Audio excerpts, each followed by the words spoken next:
Queen Elizabeth II died Thursday after 70 years on the throne. While mostly only a figurehead, she was a symbol of stability. Queen. Although we are capable of great acts of kindness, history teaches us that we sometimes need saving from ourselves, from our recklessness or our greed. We are also approaching the second yahrzeit for Judge Ruth Bader Ginsburg, a petite, soft-spoken woman who was a voice of reason for our country for 27 years. The judge. Fight for the things you care about, but do it in a way that others will join you. Both of these were strong women who brought themselves to the table in their quiet yet regal ways, both respected, admired, and listened to, both having a voice appropriate in their own arenas. Then there is our Torah portion for today. Parshat Kitetse is my least favorite parsha. In this reading, women have no voice. It is, in my opinion, misogynistic, demeaning, cruel, and my angry feminist side, as my husband David refers to it, gets all hot and bothered. And I find it ironic that it's this Torah portion, Davka, I'm speaking on today. The judge. Anger, resentment, envy, and self-pity are wasteful reactions. They greatly drain one's time. They sap energy better devoted to productive endeavors. Okay, Judge Ginsburg, I get it. Since the whole point of Torah is to learn and apply it in a way that is relevant to our lives today, I'll see what I can do here. I immediately wanted a woman's angle, and I stumbled upon a Devar Torah by Dr. Ilana Stokman, a feminist thought leader and anthropologist.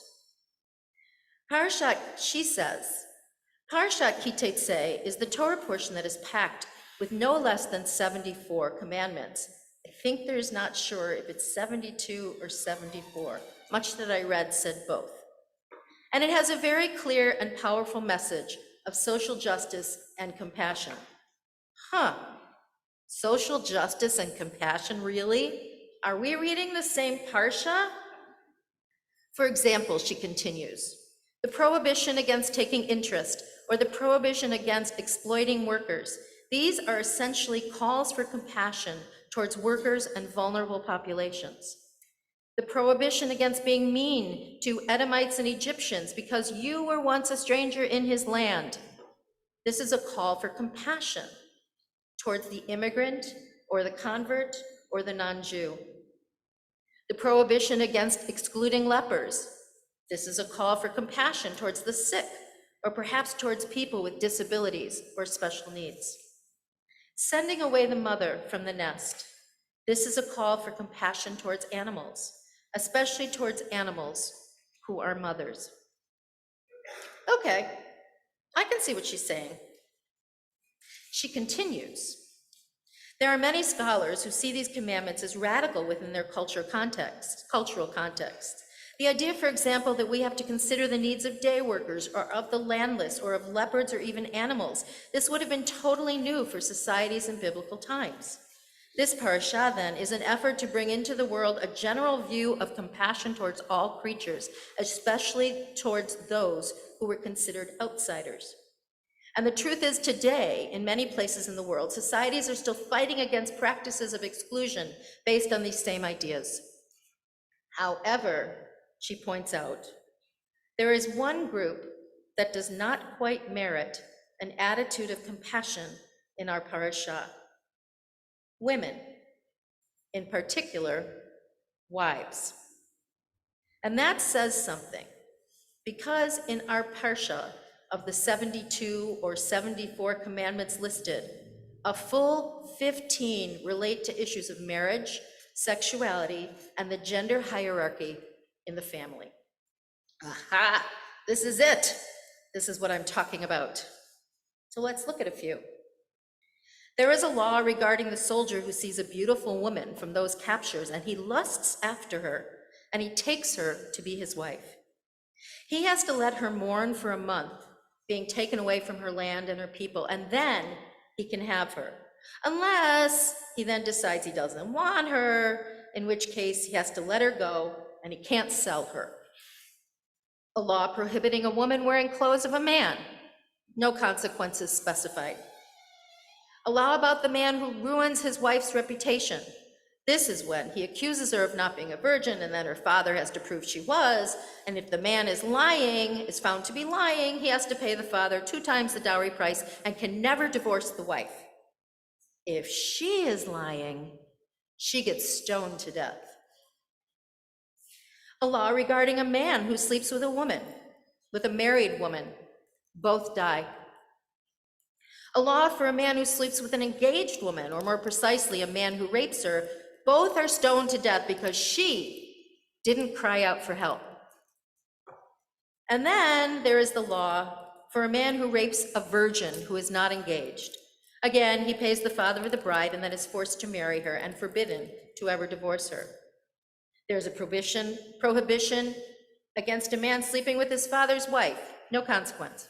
And one for if a man sleeps with a married woman and she bears children, those children are banned from the community. There are a few commandments around the divorce process. If a man marries a woman that doesn't like her anymore and divorces her, and she marries another man who decides he doesn't like her anymore, the first one can't marry her again.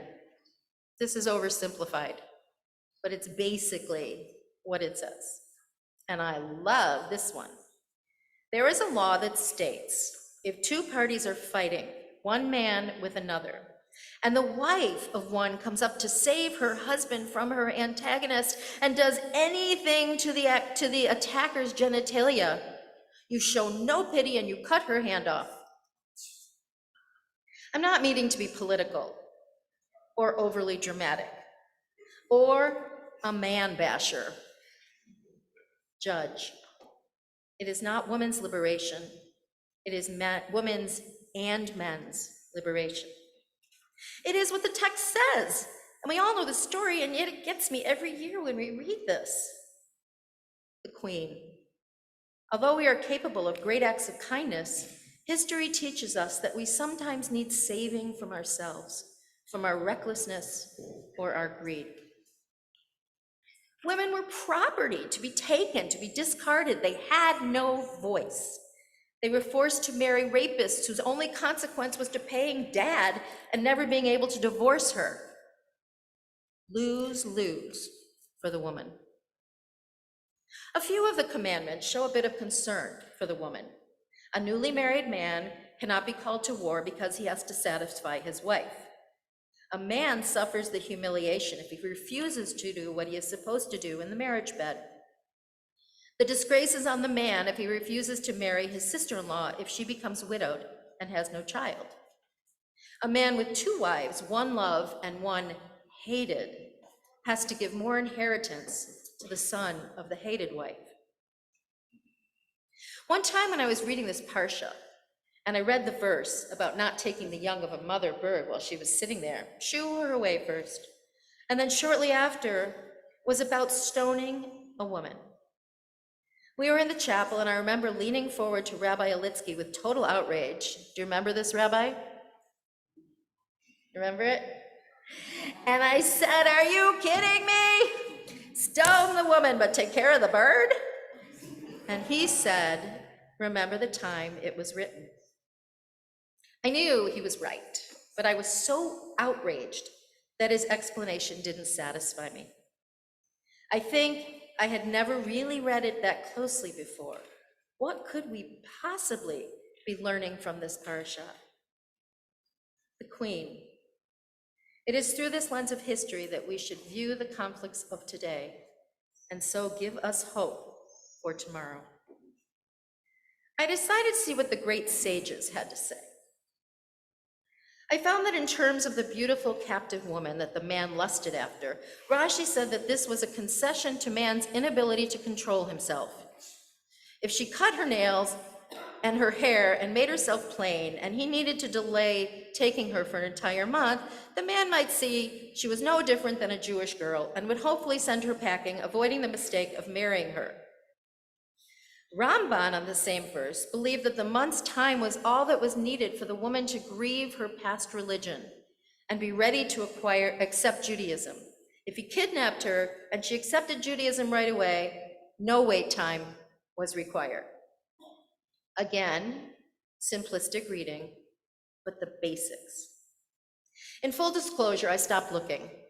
I didn't want to read what men said, even the great sages. These few bits of Talmud were justification for bad behavior in my mind, and I set out to do my while I had set out to do my due diligence, I knew I wouldn't find any answers that satisfied my core questions. What about the woman? And what are we to learn from this horrific treatment?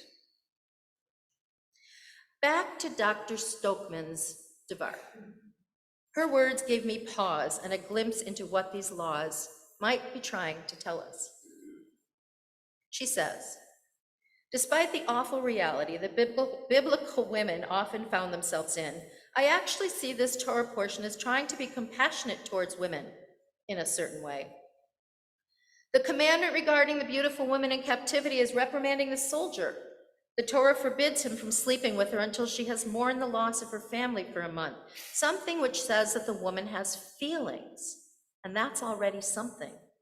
And that Torah says specifically is not allowed to sell her because he tortured her. Imagine the Torah actually says to the man, you tortured this poor woman.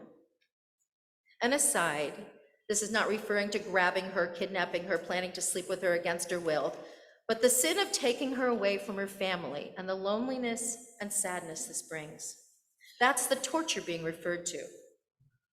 At least it's something. Dr. Stokeman continues, in the context of our parasha, this is empathy, compassion. Of course, the Torah forgot to actually ask the woman what she wants, but within the context, I see here a theme, a basic underlying premise that a man must be compassionate towards his wife, or to any woman who he decides to take for himself. She suggests that commanding the rapist to marry the victim and not being able to ever divorce her is also a type of empathy, compassion toward the woman. Of course, to us, this seems a little off, but in rabbinic literature, there is a presumption that it is better to dwell as two than to dwell alone, meaning, of course, a woman would rather be married to any man than to live alone. This commandment, in the day that it was written, could then be seen as offering a kindness to the woman. Dr. Stokeman believes the entire parsha is effectively balancing ideals and social realities. She writes, if you're going to do something bad, let's deal with it. Raped a virgin? Wow, that's bad, but let's see how we can fix it. You have a woman whom you hate? Wow, you're not such a nice guy. So let's try and protect the poor wife of yours. You want to steal chicks from a nest? Wow, you're quite a terrible person. So let's show you how to at least protect the mother a little. All the time dealing with the realities, teaching empathy despite everything, forcing some seriously imperfect men how to be a little nicer. I can get on board with this. Again, not male bashing, but I can get on board with this. I can see how one of the lessons from Ki Tetzei is compassion. Not the compassion that we think of today, but for that time, a beginning. The queen. It's worth remembering that it's often the small steps, not the giant leaps, that bring about the most lasting change. And looking at it this way, not with knee-jerk emotions of indignation or injustice, has made it easier for me to accept the presence, remember the time it was written. The judge. So now the perception is, yes, women are here to stay. And when I'm sometimes asked, when will there be enough women on the Supreme Court? And I say, when there are 9, perhaps people are shocked. But there had been 9 men and nobody's ever raised a question about that. As we come upon these high holidays in this month of Elul, when we are to prepare ourselves to the act of cheshbon hanefesh, taking an account of our souls. What about compassion? Perhaps we can take this lesson from our parasha and look for compassionate acts where we may not have seen them before. Perhaps we can cut someone slack who we recognize as trying to be compassionate, acknowledging the different capacities individuals have in expressing feelings in general. Perhaps we can bring compassion to those with whom we struggle, simply because they are a child of God. Perhaps we can notice when we ourselves are not compassionate. In just a few weeks, on the high holidays, we will say God is Rav Chesed, full of compassion. And this is a holy trait that we have within us as well. We don't always bring it forward, but perhaps the shofar we blow each morning, waking us up out of complacency, can be a reminder to activate our compassion. So the lesson I take today is this. Even if this reading is filled with text that speaks of the treatment of women as property, I hope that by seeing it as a start, a glimmer of compassion, I can begin to notice compassion in other places I might never have before. If I do my work, I will come to this new year with a more open heart, a more compassionate heart to all. Shabbat Shalom.